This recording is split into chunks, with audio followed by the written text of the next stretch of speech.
Pour améliorer globalement la relation usagée avec cette perception que nous, on n'avait pas fusionné comme région, mais la perception qu'on devait aller toujours en amélioration continue par rapport aux usagers qui ont des attentes différentes, ce que tu expliquais. Et du coup, la relation usagée était très diffuse. Elle n'était pas vraiment palpable encore dans les services. Donc, certaines directions étaient assez en avance et d'autres pas forcément. Il y avait une culture usagée dans certains cas et pas dans l'autre. Et donc, en fait, on a pris le temps, on a pris 4 mois pour faire l'état des lieux, cartographier les usagers, se déplacer. Nous, on a quand même beaucoup de diversité sur le territoire entre les lignes maritimes, les 600 km de canaux, les villes, les métropoles, un cœur de la Bretagne qui se vide. Enfin, on a pas mal d'enjeux et donc on a pris le temps de se déplacer et d'aller interroger, rencontrer les usagers pour les cartographier. Et ça nous a permis aussi, avec un système d'enquête, de pouvoir réaliser un diagnostic qu'on a présenté du coup au DGS de l'époque et au président après 4 mois. Donc ça, c'était un état des lieux déjà de la relation usagée. Et ensuite, au fur et à mesure, on s'est focalisé, ça nous a amené à penser la qualité de service et à aller chercher des notions de qualité, de référentiel de qualité pour rentrer en démarche d'amélioration continue. Donc d'abord, on a fait le travail d'état des lieux et ensuite, on est rentré en amélioration continue avec des plans d'action sur chacun des canaux. D'accord. Du coup, ce qui vous a amené à réfléchir à votre propre référentiel, c'est ce que tu commençais à... Oui, tout à fait. Oui, oui, tout à fait. Alors nous, on a abordé l'amélioration de la relation usagée de manière très globale, puisque l'objectif, c'était vraiment de mieux traiter les demandes, de mieux les orienter, de mieux connaître nos usagers, évidemment de développer des services publics toujours plus accessibles. La commande était très, très large. Donc, évidemment, on traite tout cet ensemble de problématiques, dont l'évolution des compétences, du métier d'accueil, de la revalorisation, de l'implication de chacun. Et puis, on traite aussi ce travail, cette démarche d'amélioration continue autour de la qualité de service. Et grâce à un panel en fait de référentiels qu'on a pu observer et dont on a pris connaissance au fur et à mesure, et au baromètre AFNOR, on en est venu à la conclusion que finalement, ces référentiels, ils ne nous ressemblaient pas vraiment. On avait du mal à rentrer dans les cases, on avait du mal à répondre présent sur toutes les exigences de ces baromètres et de ces référentiels. Et on a préféré créer un référentiel avec l'aide de l'AFNOR, qui nous a accompagnés sur le sujet, un référentiel qui nous correspondait, puisque nous, Région Bretagne, on a une façon d'accueillir le public, beaucoup par téléphone, très peu en physique, pas de gestion de file d'attente, pas de notion de voilà, je prends un ticket, j'ai un hall d'entrée où j'ai beaucoup de volume, ça ne nous correspond pas. Et donc, on a préféré créer notre propre référentiel aujourd'hui. Après, la démarche, elle n'est pas encore aboutie. On recrute une chef de projet qualité qui va mener ça aussi, qui va vraiment prendre cette mission-là à 100% pour pouvoir vraiment l'infuser dans chacun des services et à tout niveau des strates entre le top management, le management intermédiaire et les agents. Voilà, donc ça, ce sera la prochaine étape. Le référentiel est prêt, mais maintenant, il va falloir le diffuser. On va revenir justement après sur la question un peu de l'appropriation et de comment on déploie aussi ces démarches. Vincent, chez vous, finalement, comment vous êtes lancé dans ce diagnostic, dans cet état des lieux de la relation usagée? Alors, on a eu une approche un petit peu différente, même si on se rejoint finalement au final sur le sujet. On est parti du constat qu'en fait, la question de l'usager était un non-sujet au sein de la collectivité, qui était voire inexistant. Je prends toujours l'anecdote quand on discutait avec des collègues au début, ils nous expliquaient, mais nous, on n'a pas d'usager à la région.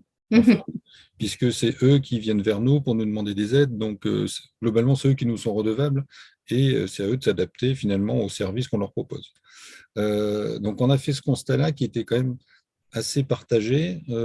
Avant de partir sur un état des lieux, en fait, on a lancé une démarche qui a duré un an et demi, d'acculturation, en fait, de sensibilisation de l'ensemble des collègues à, bah oui, on a des usagers. Deux, c'est intéressant de travailler avec eux. Et on ne peut pas faire comme s'ils n'existaient pas. Et finalement, on a tout intérêt à repenser la relation. Et ensuite, on a une démarche, voilà, une fois que ça a commencé à prendre et qu'on a fait en sorte que l'usager et la question de la relation usager devienne un sujet, on va dire, à peu près partagé par l'ensemble des collègues, on est rentré dans l'étape assez classique, comme l'évoquait Caroline, avec un état des lieux qu'on a fait en partie en interne, en partie en externe, lancer une démarche de labellisation de certification en explorant plusieurs pistes. Nous, on n'a pas retenu l'hypothèse d'un référentiel spécifique, donc on va partir sur le référentiel service public plus.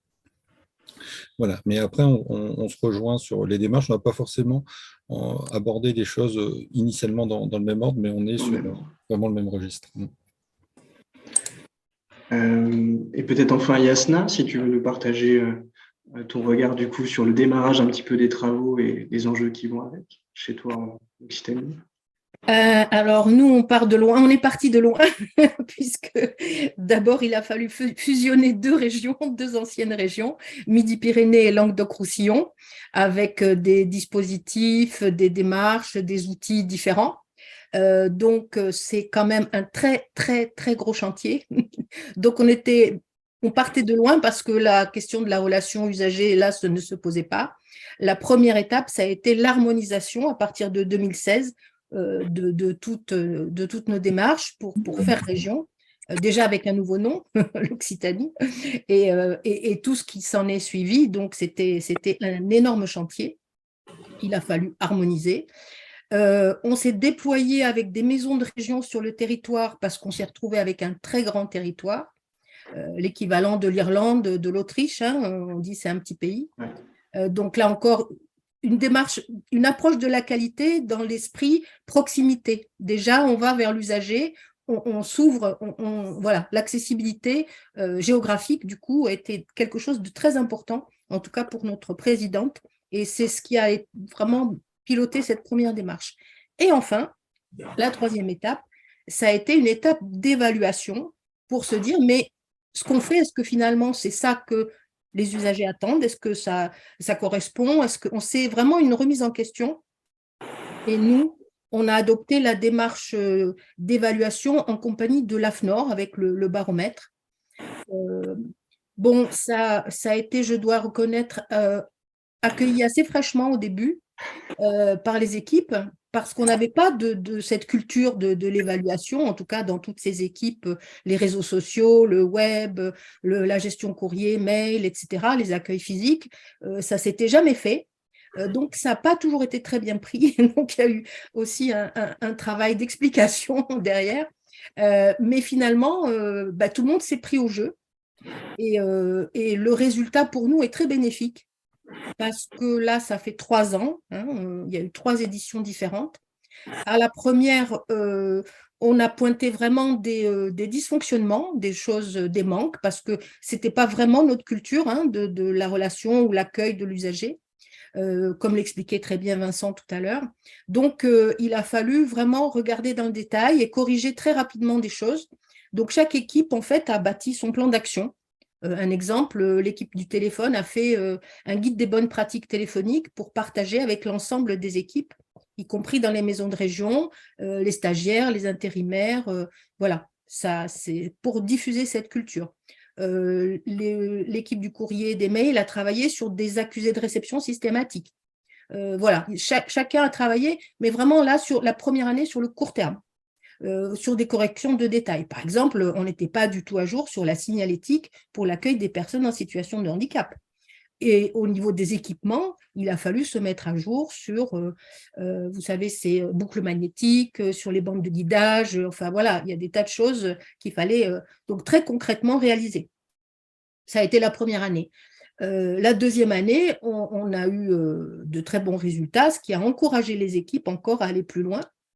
Et en fait, à se poser des questions sur des procédures, des procédés qui ne concernaient plus uniquement les équipes d'accueil stricto sensu, mais vraiment aller dans les directions, travailler sur l'articulation entre les directions, les services. Par exemple, je ne donnerai qu'un exemple, c'est le courrier. Le service courrier traite l'arrivée, le départ du courrier, mais entre les directions, ça va dans les directions qui doivent rédiger les réponses, corréler les arrivées, les départs, enfin voilà, des choses qui fonctionnent plus ou moins bien et qui du coup sont des démarches à plus long terme de partage vraiment d'acculturation là et un travail plus long.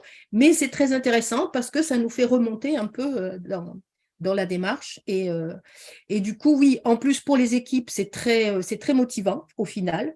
Alors que même s'il y a eu vraiment des craintes au départ.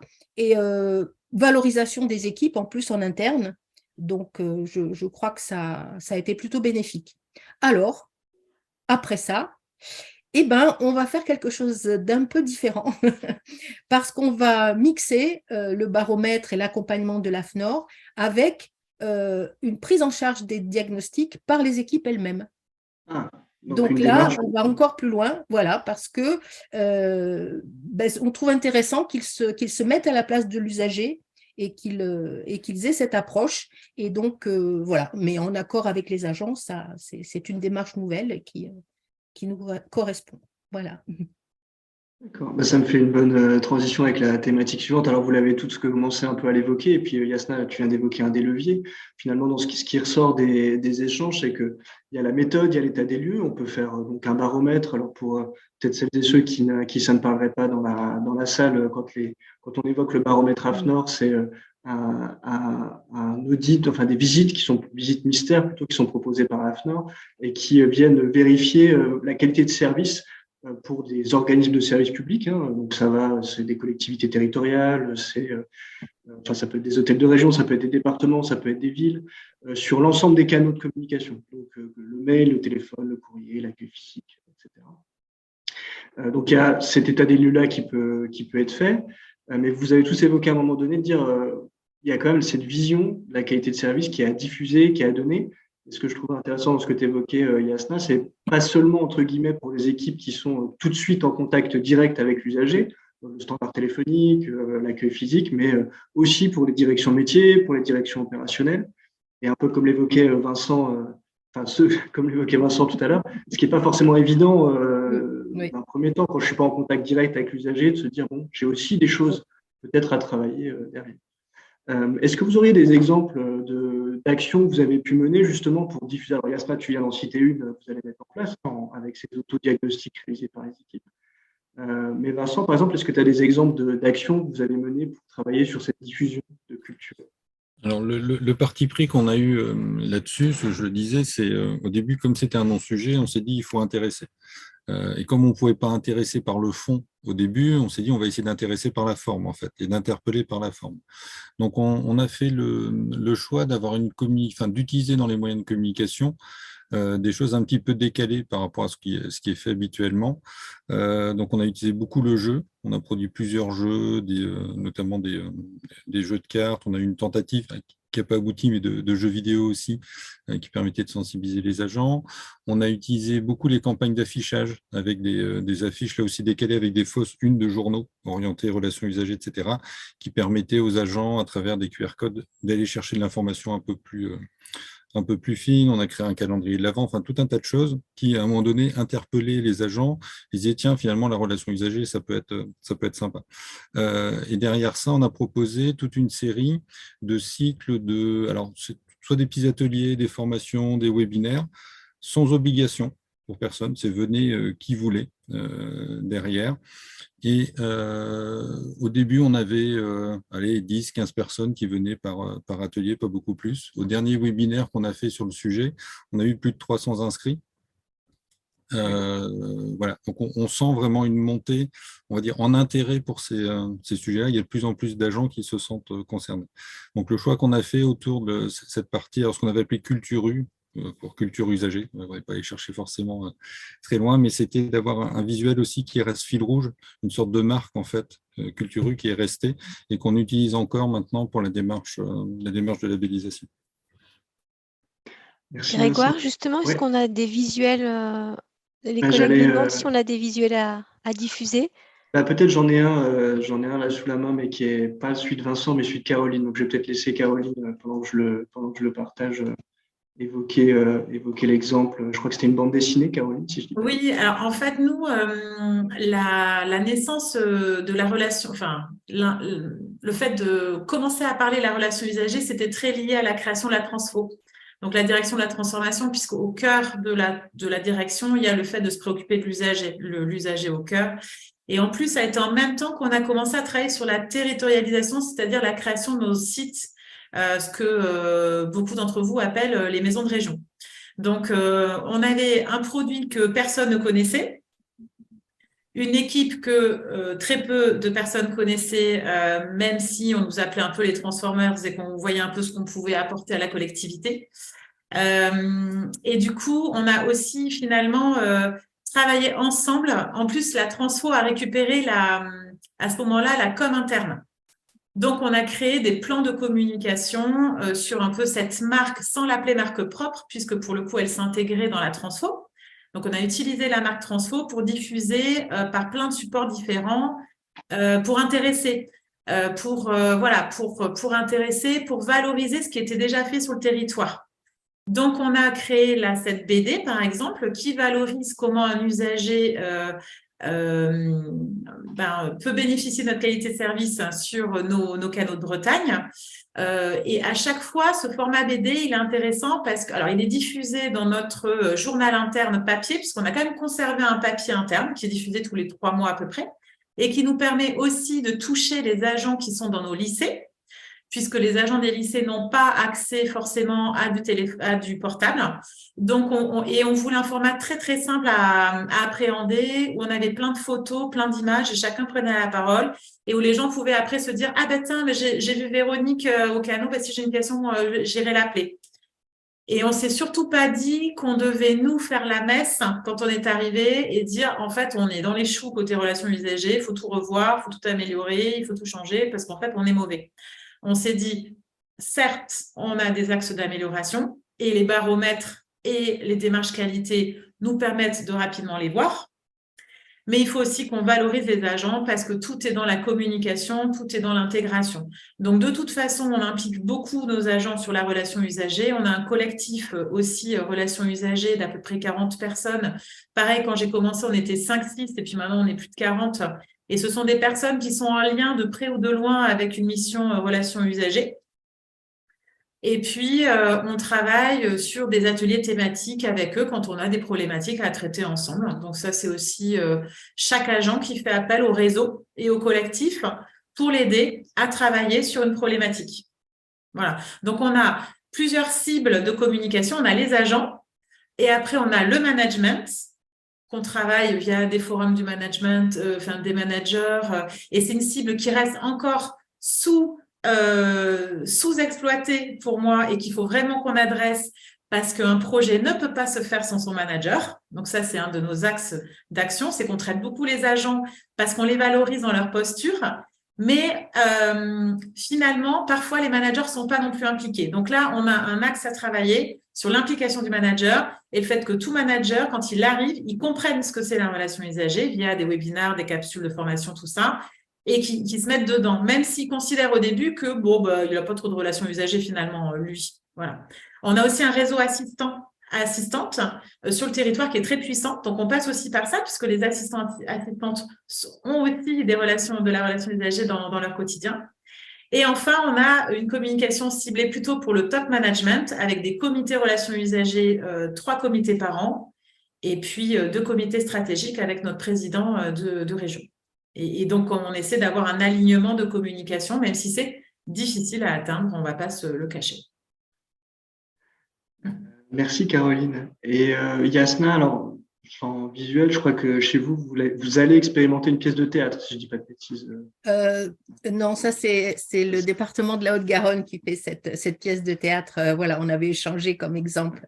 Alors, nous, on a créé un réseau social interne sous Teams. Ça s'appelle la mission accueil. En fait, parce que toutes nos équipes étaient éclatées dans différentes directions, puisque je vous disais, on était 2 régions, et du coup, on a hérité aussi d'une organisation imparfaite. mais avec des équipes éclatées en X directions. Et notre démarche, au départ, ça a été de fédérer ces équipes, donc à travers un réseau social interne qui leur permet de communiquer en temps réel, de faire remonter des problèmes du terrain, de partager rapidement des informations, de communiquer des précisions sur des dispositifs. Enfin, voilà, ça a été une démarche qui a démarré juste avant le confinement, juste avant la pandémie. Et du coup, la pandémie lui a donné une résonance plus importante encore, puisque les personnes qui étaient en télétravail ou en arrêt étaient en fait en communication permanente les uns avec les autres. Donc, l'habitude s'est prise vraiment de communiquer sur ce réseau. Donc, il y a à peu près 150 personnes qui sont vraiment dans les équipes relations usagers en tant que telles. Et ça nous a permis vraiment d'échanger, d'avancer, de beaucoup, d'apprendre à travailler ensemble. Et l'intérêt, je trouve, c'est la mixité. Parce que là, on a à la fois les accueils physiques, les accueils téléphoniques, les réseaux sociaux, le web, tout le monde, le courrier, alors qu'a priori, ils n'allaient pas forcément se mélanger. Mais en fait, ils se sont rendus compte qu'ils avaient quand même des points communs, des problématiques, des questions communes et qu'ils pouvaient apprendre les uns des autres. Donc, en fait, voilà, ça a créé quelque chose de très riche et je pense que c'est ce qui nous a amené ensuite, puisqu'on a aussi transformé l'an dernier notre organisation, les directions ont été quand même beaucoup bouleversées pour trouver une nouvelle cohérence et du coup, toutes ces équipes qui étaient éclatées se sont retrouvées au sein d'une direction des relations usagers. Ce qui nous permet, voilà, ça donne une autre échelle, une autre dimension à notre travail, à notre démarche. Et je pense que ça a confirmé un peu, c'est la place qu'a prise la relation usagée au sein de la région. C'est une vraie reconnaissance pour ces personnes. Et elle va maintenant évoluer vers une démarche de GRU. Donc là, ça va encore passer, voilà, c'est le troisième étage de la fusée, si j'ose dire. On va revenir dessus justement et puis peut-être préciser pour tout le monde ce que veut dire GRU. Juste avant, je crois que Vincent, avant de passer justement à la thématique suivante, je crois que Vincent avait des visuels pour ceux qui avaient demandé. Oui, je vais essayer de partager l'écran. Hein. Si ça plante, ça sera de ma faute. J'assume l'entière responsabilité du plantage. Je te laisse prendre le partage. Et pendant que Vincent partage son écran, donc GRU, on va revenir dessus. Donc non, c'est pas GRU et les affreux, là, je sais plus comment on dit, c'est c'est des outils de gestion de la relation usagée. Je passe juste rapidement dessus. Le but, c'est pas de détailler, c'est pour juste illustrer ce qu'on disait, ce que j'évoquais, les affiches qu'on avait de sensibilisation et d'invitation à des événements un peu particuliers. Ça, c'était les séries de fausses unes de journaux qu'on avait lancées pour interpeller les agents, donc qui avaient été affichés un petit peu partout dans les différents sites derrière et sur la partie intranet avec des ressources derrière ou des petits jeux à réaliser, enfin voilà, des choses comme ça qu'on avait fait le petit cahier de vacances pour l'été. Des jeux format carte avec différentes options, soit pour que les agents puissent presque jouer tout seuls, se poser des questions, soit jouer en groupe, soit jouer avec un animateur, voilà, avec de différents formats quiz, qu'on a ensuite dématérialisé pour faciliter le partage, le fameux calendrier de l'Avent. Alors, c'est une très bonne idée, ça a très bien marché. Alors, je vous le déconseille de le faire à grande échelle parce qu'il faut quand même tout découper à la main et c'est extrêmement long. On a été plusieurs à y passer des soirées entières avec tout découpage. Mais ça a plutôt bien marché. Il y a encore des agents qui l'ont un an après dans leur calendrier. Et voilà une dernière version d'un jeu qu'on est en train de tester avec des visuels. Et en termes de ressources, je trouve que c'est l'occasion de le dire. Nous, on travaille beaucoup avec des stagiaires et apprentis, en fait, parce qu'on n'a pas forcément les compétences et les ressources pour tout faire. Donc, on va chercher on a actuellement 2 apprentis, une apprentie spécialisée en communication, une apprentie spécialisée en création graphique. Et quand on met tout ça ensemble, on arrive à faire des super trucs pour pas très cher. Ça, c'est un des super trucs pour pas très cher. Je pense que c'est un conseil qui parlera à tout le monde. Ça passe bien. Merci Vincent pour pour le partage. Donc finalement, hein, sur ces... pardon, Caroline, tu voulais... Oui, juste, je pense que c'est aussi par rapport, tu parlais du théâtre. En fait, moi, j'avais témoigné sur le fait qu'on allait en effet nous hacker les vœux de notre président cette année. Alors, il le sait, hein, on lui a dit. Il est un peu inquiet, mais voilà. Et on a pris une troupe de théâtre qui s'appelle Échappée Belle et qui travaille, en fait, qui est spécialisée dans le théâtre professionnel en mode décalé et qui nous a fait un petit programme de 30 minutes avec 5 ou 6 petites scénettes qui vont mettre en effet, qui vont attirer vraiment l'attention des 4500 agents sur des situations un peu cocasses du quotidien qu'on peut rencontrer avec les usagers, sans caricaturer ni l'usager ni l'agent, c'est toute la problématique. Et puis, 3 minutes de pitch où un agent prend la parole ensuite pour dire voilà ce qu'on a fait pour éviter ça ou voilà ce qu'on va faire ou qu'on est en train de mettre en œuvre pour régler cette situation. Voilà. Donc, on le testera le 16 janvier et je vous ferai un retour si vous voulez. C'était effectivement à cet retour d'expérience-là que je pensais. Alors, justement, vous avez commencé à l'évoquer. Hein, donc, il y a le sujet de la culture. Finalement, qu'est-ce qu'on veut en faire de cette relation usagée? Pourquoi on veut le faire? Et puis après, il y a le sujet de comment on diffuse aussi ces bonnes pratiques d'accueil, de réponse, de suivi, et de potentiellement aussi de simplification du travail des équipes, parce que ça peut aller ensemble. Peut-être Vincent, je crois que chez vous, la démarche, elle est couplée finalement à une démarche de simplification aussi des circuits et des travaux. Oui, on a essayé de jouer sur plusieurs volets. Il y a effectivement souvent un enjeu d'harmonisation des bonnes pratiques, mais avant d'aller sur ce sujet-là, finalement, le premier sujet qu'on a travaillé autour de la relation usagée, c'est celui de la simplification. Ouais. Pourquoi? Parce qu'encore une fois, on avait un double enjeu. On avait des process qui étaient, je l'ai dit, plutôt orientés confort des agents et pas forcément confort de l'usager. On avait un deuxième enjeu qui était de dématérialiser un grand nombre de nos dispositifs d'aide. Et là où nous, je vais le dire comme ça naïvement, on pensait que ça allait être un très bon levier pour simplifier la vie de l'usager, en fait, un certain nombre de services ont plutôt vu l'opportunité d'en demander encore plus. Donc là où on demandait 50 informations qu'on devait ressaisir à la main quand ils arrivaient papier, on s'est dit, cool, maintenant c'est l'usager qui doit les saisir, donc on ne va pas lui en demander 50, mais on va lui demander 80, voire 100, puisque de toute façon, ça ne nous coûte rien. Donc on a profité de ce travail-là pour leur dire, mais finalement, pensons aussi, mettons-nous à la place de l'usager. Et finalement, par rapport aux 50 informations de base, quelles sont celles qu'on utilise? Et souvent, on arrivait plutôt à 20, 30 informations qui étaient réellement utilisées. Donc, on a utilisé ce travail de simplification, de dématérialisation pour aussi sensibiliser l'ensemble des services. Et là, on quitte la sphère souvent accueil premier niveau. On est vraiment avec les chargés de mission, des profils qui peuvent être assez éloignés de ces sujets-là. Pour leur dire, on a tout intérêt à prendre en compte les attentes de l'usager. Et si vous avez des dossiers qui globalement vous arrivent, sont mieux construits, mieux finis, vous avez un vocabulaire, on a beaucoup travaillé le vocabulaire utilisé pour qu'il soit compréhensible, on a les retours de gains de confort parce qu'il y a moins d'appels, il y a moins de relances, il y a des dossiers qui arrivent beaucoup plus conformes et carrés. Donc, on a aussi travaillé la relation usagée à travers la simplification et la dématérialisation des process. Voilà. Après, dans le cadre de la habilitation, on a une autre démarche qui est un peu plus classique de définition d'un certain nombre de standards qu'on a voulu co-construire avec l'ensemble des agents.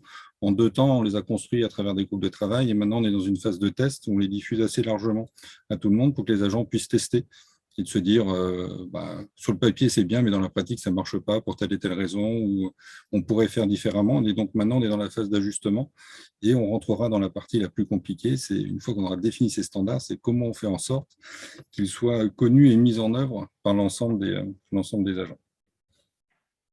Merci Vincent. Yasna, je crois que chez toi, c'est des groupes projets finalement qui sont portés par les agents, mais sur des problématiques remontées du terrain. Oui. On a démarré sur plusieurs des demandes en fait des agents qui nous ont fait part de leurs difficultés. C'est très variable, hein, ça dépend vraiment. Donc, l'idée, c'est de répondre évidemment avec des outils, une démarche, mais en fait, je disais cette mixité à travers les représentants des différents canaux, y compris des agents dans les services, pour avoir vraiment une vision très, très large de la relation usagée. Donc, ces groupes mixtes d'une douzaine de personnes ont réfléchi à chaque fois sur une thématique.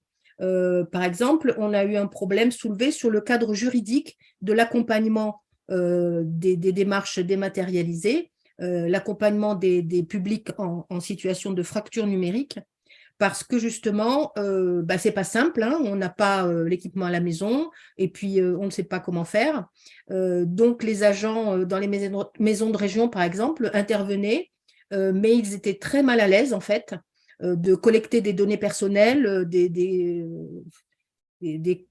codes secrets, des choses comme ça. Donc, il a fallu trouver un cadre pour les sécuriser eux, pour qu'ils soient à l'aise avec le public, mais pour qu'ils puissent aussi apporter une aide sans aller au-delà de ce que nous nous sommes fixés, c'est-à-dire les dispositifs régionaux ou des petites choses comme imprimer un CV, voilà, de l'aide vraiment matérielle, mais on ne va pas remplir une déclaration d'impôt ou des choses comme ça. On fait un accompagnement de premier niveau et ensuite, on peut relayer vers d'autres structures en réseau, en proximité. Il y a des associations de médiation ou de formation au numérique qui sont voilà, en partenariat avec nous. On a travaillé par exemple aussi sur l'accueil des non-usagers. C'est une thématique, voilà, ça paraît trivial, mais il y a beaucoup de personnes qui arrivent dans les maisons de région ou dans les hôtels, dans les accueils des hôtels de région et qui demandent des informations ou qui ont des problèmes qu'ils posent et qui n'ont rien à voir avec la région. Évidemment, on ne leur dit pas, c'est pas nous, mais on n'a pas toutes les réponses non plus. Donc, il faut les accueillir, il faut les orienter. Donc là aussi, les agents ont demandé, il nous faut des relais, des outils, des aides pour pouvoir rapidement être efficace et apporter cette demande qui est nouvelle, hein, puisqu'on a des usagers maintenant, ils arrivent avec leur demande et il faut y répondre. Donc voilà, on est en train de mettre en place des choses justement pour répondre à ces demandes-là. Donc avec à la fois des sujets qui sont amenés par l'évaluation externe, par exemple l'AFNOR, et à la fois des sujets d'amélioration qui sont amenés par le terrain. Voilà. Caroline, justement, chez vous, pour le suivi un petit peu de ces démarches et de ce que ça donne, comment ça se déploie en Bretagne? En fait, nous, au-delà du partage des bonnes pratiques, ce qu'on a vraiment fait ces dernières années, c'est structurer, en fait. C'est-à-dire que partage de bonnes pratiques sans avoir structuré les accueils, c'est très compliqué pour les agents puisque ça suppose qu'ils soient volontaires pour le faire et puis que ça rejoint pas forcément en fait leur cadre de métier. Donc, ce qu'on a fait déjà, c'est la démarche qualité de service d'amélioration continue, elle est bien parce que, comme le disait Vincent, ça donne des standards, des objectifs, des bonnes pratiques. On essaie de répondre, voilà, avoir une qualité de service au téléphone de 85%. Ça, c'est notre objectif. Ça veut dire que 85 appels sur 100 doivent être pris en moins de 30 secondes. Quand on a dit ça, on a dit des choses super, mais comment ça se traduit dans la vraie vie? Et c'est ça qu'on travaille, nous. C'est-à-dire, déjà, faire en sorte que l'accueil soit bien structuré pour le faire, qu'on ait les bons outils. Donc, on a travaillé sur la structuration de centres de contact. On leur a mis des outils de supervision des flux et de distribution beaucoup plus intelligents des flux que ce qu'on avait avant, puisqu'avant, ça appelait, ça sonnait, la personne n'était pas là. Voilà. Là, on a créé, évidemment, avec un outil qui s'appelle Kiamo. On a mutualisé nos numéros de téléphone, on a mis de l'intelligence collective pour faire en sorte que ça déborde sur certaines personnes, pas d'autres, que tout le monde soit en posture collective. On travaille beaucoup sur la performance collective. On travaille beaucoup sur la conscientisation qu'on fait partie d'un collectif. Et ça, c'est vraiment nouveau pour le coup. Parce que c'est très facile de dire « Ah ben non, moi je suis en accueil physique, je ne prends pas le téléphone aujourd'hui. » Et on essaye de dire « Oui, tu es en accueil physique, mais tu vois bien que ta collègue est en pause et que là, il n'y a personne qui répond à l'usager. » Donc, on l'a amené à dépasser ça et à se dire, en fait, moi aussi, finalement, je peux aller aider. Donc, on en est là. C'est un travail de longue haleine et qui doit être porté aussi par les managers. C'est pour ça que j'insistais sur la notion de management, parce que c'est aussi aux managers de diffuser, de porter ça après, parce que c'est quand même le collectif, c'est important et puis c'est pas naturel forcément. Et après, les bons outils, on travaille sur le CRM dont on va tous vous parler, je pense, parce qu'on a tous ce projet-là dans la collectivité, tous les trois. Mais on va aussi bien outiller tous nos agents qui soient en posture plus ou moins loin de l'usager pour qu'ils soient en capacité de le faire. Et une fois qu'on a bien outillé, on peut se donner des objectifs et puis savoir si on les atteint et puis revoir notre organisation, nos process. On est en démarche d'amélioration continue. Mais on a vraiment travaillé sur chacun des jalons pour qu'on puisse maîtriser aussi finalement la supervision de notre qualité de service. Parce qu'il faut savoir ce que nous, on délivre. Et ensuite, la prochaine étape, c'est la satisfaction usager, c'est savoir comment l'usager perçoit notre qualité qu'on délivre. Et ça, c'est l'objectif de 2023. Peut-être, ça nous fera un sujet outil. Yasna avait commencé à l'évoquer, mais tu l'as évoqué aussi. Mais pour tout le monde, est-ce que tu peux nous préciser ce que c'est qu'un outil de CRM et finalement pourquoi vous êtes trois à vouloir vous lancer dans cette démarche? Je vais passer la main à mon collègue, c'est pas forcément un collègue, mais à mon ami Vincent parce qu'il est encore plus avancé que moi sur la démarche. Et il pourra, et je reprendrai la parole après si tu le permets, Grégoire, mais je veux quand même laisser la primeur parce que il est quand même le pionnier de tous les trois. Donc, je te laisse la parole, Vincent. Du coup, merci Caroline. Alors, CRM à la base, c'est un outil. C'est-à-dire qu'un CRM en tant que tel, il ne nous servira à rien en fait derrière. L'enjeu, c'est quoi? Nous, le sous-titre du projet CRM, c'est outiller la relation usager. Et ça rejoint exactement ce qu'a évoqué Caroline. On considère que pour aller plus loin, que pour modifier et faire évoluer notre offre de services, on a besoin de l'outiller en fait, et donc de disposer d'un outil qui nous permette de faire des choses qui, sans cet outil-là, seraient extrêmement compliquées. De manière générique, le CRM il va nous permettre deux choses. Alors en anglais, vous excusez mon accent, mais c'est Customer Relationship Management, donc gestion de la relation client. On peut traduire en gestion de la relation usager en français, donc c'est exactement le même périmètre. Il va nous permettre de disposer d'une vision 360 de toutes les interactions qu'un usager va avoir avec la région. Actuellement, vous venez à la région Grand Est, vous nous envoyez un mail par le formulaire de contact qui va arriver à la direction de la communication. Vous venez à l'accueil physique, vous allez rencontrer les agents d'accueil qui dépendent du protocole. Vous envoyez un courrier, ça sera le service courrier qui va le réceptionner, qui est aux moyens généraux. Et vous appelez un service, ça sera n'importe quel service derrière. Et vous déposez 3 dossiers, ça sera dans 3 services différents. Et on n'a aucune possibilité actuellement d'avoir une vision consolidée que Vincent, il a envoyé 3 courriers, il a posté 4 mails, il a déposé 6 dossiers chez nous et ça fait 5 fois qu'il appelle pour le même sujet. Le CRM, il doit nous permettre de disposer, de mettre toutes ces informations-là en relation et de relier ça à un seul usager derrière, quelle que soit d'ailleurs sa casquette. Deuxième avantage de l'outil de type CRM, c'est qu'il va nous permettre à terme de créer un portail usager, c'est-à-dire un point d'entrée unique pour l'usager, quelle que soit finalement la nature de sa demande et quelle que soit sa casquette. Donc on travaille aussi là-dessus en se disant, un individu, il peut être à la fois un usager des transports, il peut être chef d'entreprise et donc déposer des dossiers, et puis il peut être élu local. Il peut avoir potentiellement 3 casquettes. Comment on gère ça dans les outils? Parce que finalement, le service qu'on va lui rendre en fonction de la casquette qu'il a ne sera pas le même. Mais en même temps, pour lui, il ne doit pas se poser ces questions. C'est plutôt à nous d'internaliser en fait toute cette complexité.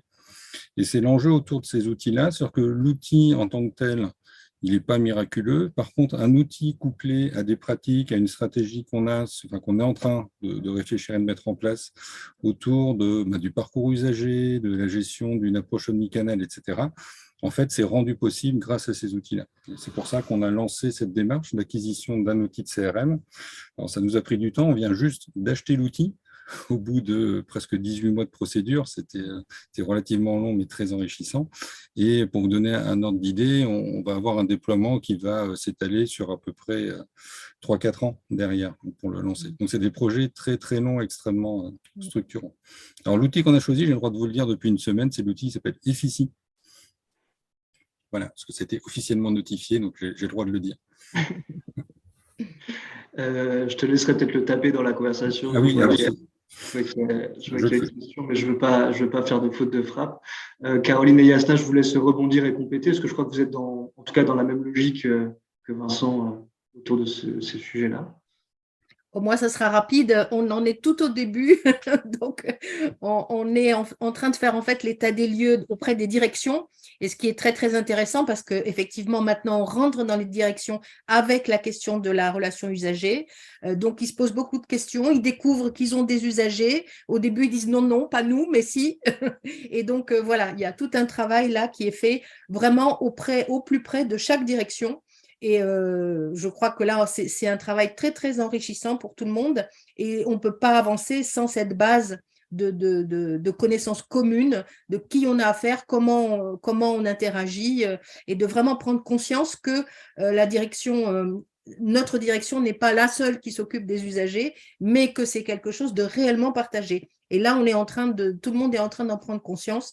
Mais donc, voilà, je fais preuve d'humilité. C'est vraiment le tout début pour nous. Merci, Bon, nous, on est entre les deux, puisqu'on a commencé la démarche en 2020, pendant le Covid. Voilà, on a rendu un macro-chiffrage à notre président de région 6 mois après pour évoquer ce que ça coûte, les bénéfices et quels étaient les facteurs clés de succès de cette démarche. On a recruté pour créer 2 postes chefs de projet par rapport à ça. On a pris un AMOA qui nous a aidé à lancer la démarche. On a écrit un programme fonctionnel et on a lancé la consultation de dialogue compétitif lundi dernier. Donc, on rentre en dialogue à partir de janvier et on espère être un tout petit peu plus rapide que Vincent et son équipe. Mais on a un périmètre fonctionnel qui est beaucoup plus restreint, donc j'espère que ça nous aidera à choisir l'outil en 6 mois. Je blague évidemment, Vincent, mais on le sait. Voilà. Ce qui est intéressant, c'est qu'on voit, enfin, en tout cas, vous aboutissez même si vous n'êtes pas parti du même endroit ou vous n'en êtes pas au même niveau, vous aboutissez à peu près aux mêmes réflexions. C'est-à-dire, il faut travailler l'acculturation, il faut travailler les pratiques, il faut travailler la simplification. Mais à un moment donné, si on veut sauter un pas, entre guillemets, il va falloir aussi travailler l'outillage, mais aussi l'organisation et la coordination qui va avec. Et nous, vas-y Caroline, pardon, vas-y. Juste pour terminer, nous, le CRM, il nous sert aussi à faire de la communication ciblée auprès des usagers, puisque l'idée, c'est que si on fait du sortant plus intelligent, si on communique mieux à nos usagers, parce qu'on connaît ses besoins et on sait qui il est, son profil, ses attentes et ses besoins, on va pouvoir lui adresser une communication beaucoup plus pertinente. Et du coup, on va essayer de faire diminuer le nombre d'appels.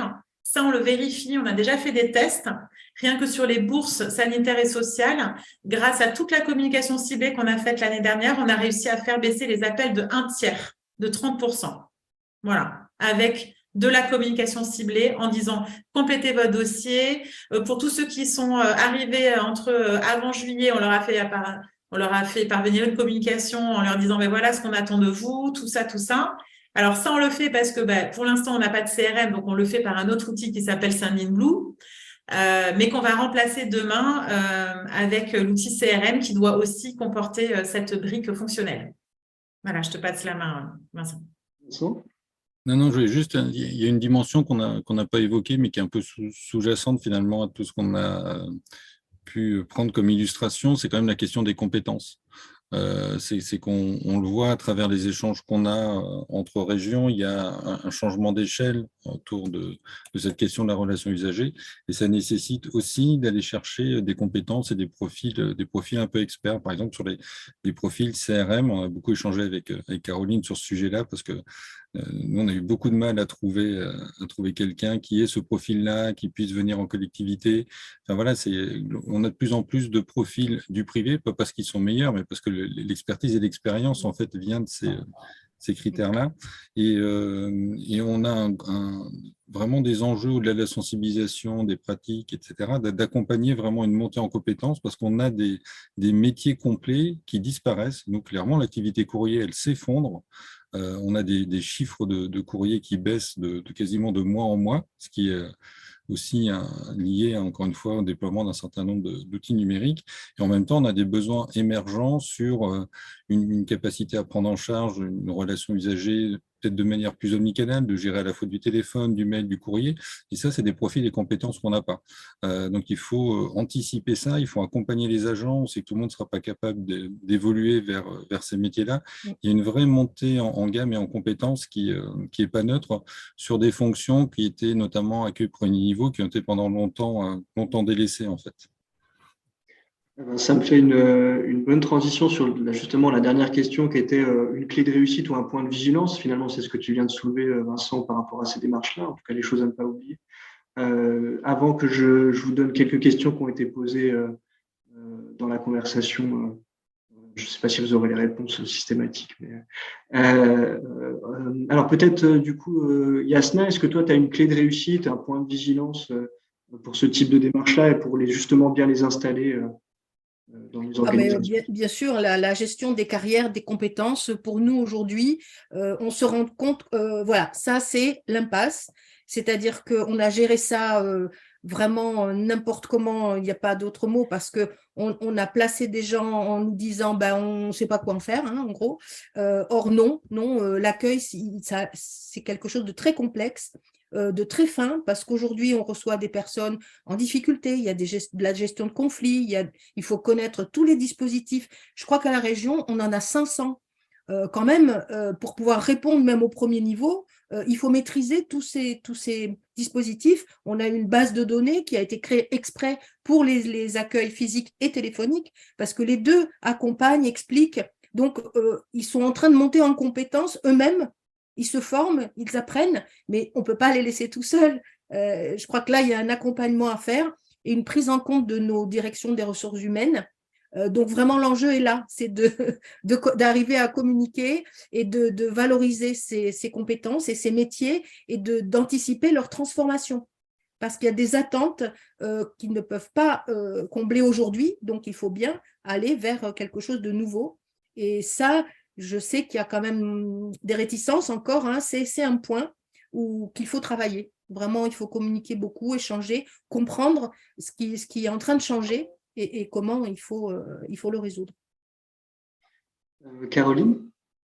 Alors déjà, moi, je valide tout ce qu'a dit Yasna, mais bon, comme d'habitude, hein, on est toujours en retard. Et je rajouterai à tout ça, qui est évidemment un des principaux challenges qu'on a nous aussi, hein, côté région, l'alignement avec le management. On en a beaucoup parlé à Idealco.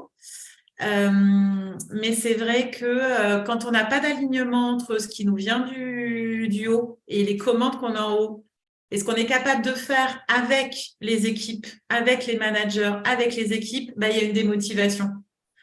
Et en fait, on perd les agents.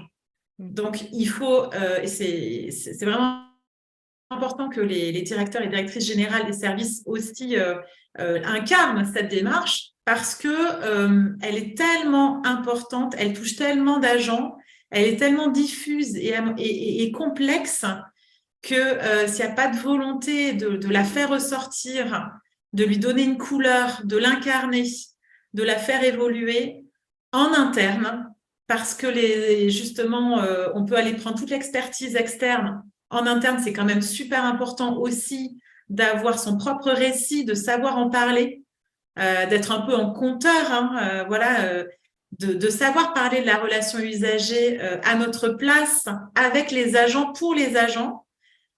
Sans ça, on n'y arrive pas. Et nous, on est vraiment rentrés par cette clé de se dire, on va pas leur dire comment il faut faire, c'est eux qui vont nous dire comment il faut faire. Par contre, on va les aider à s'organiser, à s'outiller, on va le faire émerger comme sujet important côté DG, ça a été très, très important. On va faire en sorte d'aligner un peu tout le monde. Et la clé de voûte, quand même, dans tout ça, c'est le management. Parce que nous, côté projet, on a la capacité à déployer plein de choses, mais si après ça disparaît, ça ne vit pas dans le temps. Voilà. Merci beaucoup, Caroline. Je profite des dernières minutes qui nous restent parce qu'il y a des questions qui ont été posées pour vous les donner. Alors, je vous laisse choisir qui veut répondre en fonction de si vous en sentez. Fabienne nous demande s'il est possible d'envisager une approche similaire finalement, mais en interne, plutôt direction support avec les usagers, enfin les directions opérationnelles comme usagers. Est-ce que les mêmes principes s'appliquent? Est-ce que les mêmes outils s'appliquent? J'imagine que c'est ça qui est derrière la question. Hein. Fabienne, Vincent, je t'ai vu ouvrir ton micro. Oui, complètement. Ça s'applique complètement avec des fois des modalités ou des niveaux d'ambition qui sont différents. Mais par exemple, on essaie de travailler sur la notion un petit peu de contractualisation d'engagement de service entre services, en disant on doit travailler ensemble, mais finalement, moi je m'engage à te rendre tel niveau de service, à répondre à tes demandes, etc. Et en contrepartie, j'attends de toi une information qui va être claire, qui va être fluide, etc. Donc on n'est pas forcément sur les mêmes critères que ceux de la relation usager classique, mais par contre, le fait de se dire on doit travailler ensemble et finalement cette relation-là doit être gagnant-gagnant et elle peut être étayée par des bonnes pratiques formalisées, par des objectifs communs, on peut complètement le faire. Oui. Yasna, si tu interviens, tu as ton micro coupé. Pardon, désolé.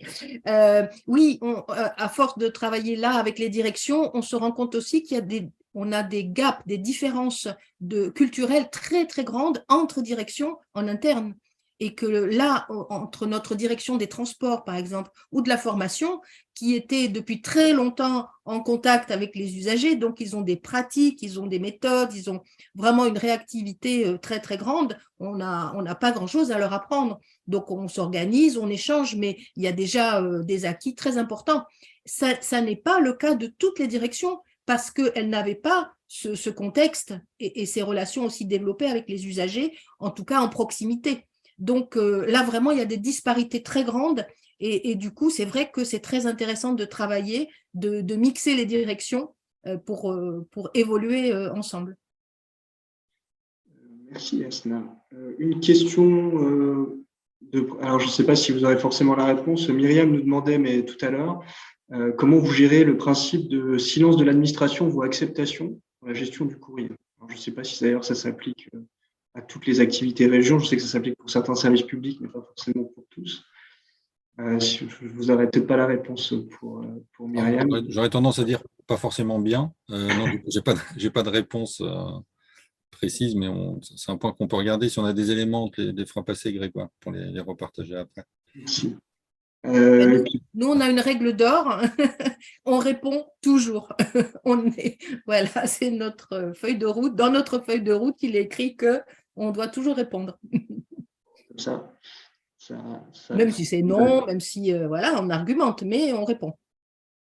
Et puis, je vois une dernière question peut-être, le temps, on arrive au bout et certains doivent nous quitter, sur la question de l'accompagnement par des prestataires extérieurs pour faire du transfert de compétences, pour faire de l'appui à la chefferie de projet ou à la réalisation et permettre la montée en compétences. C'est une question d'Hélène.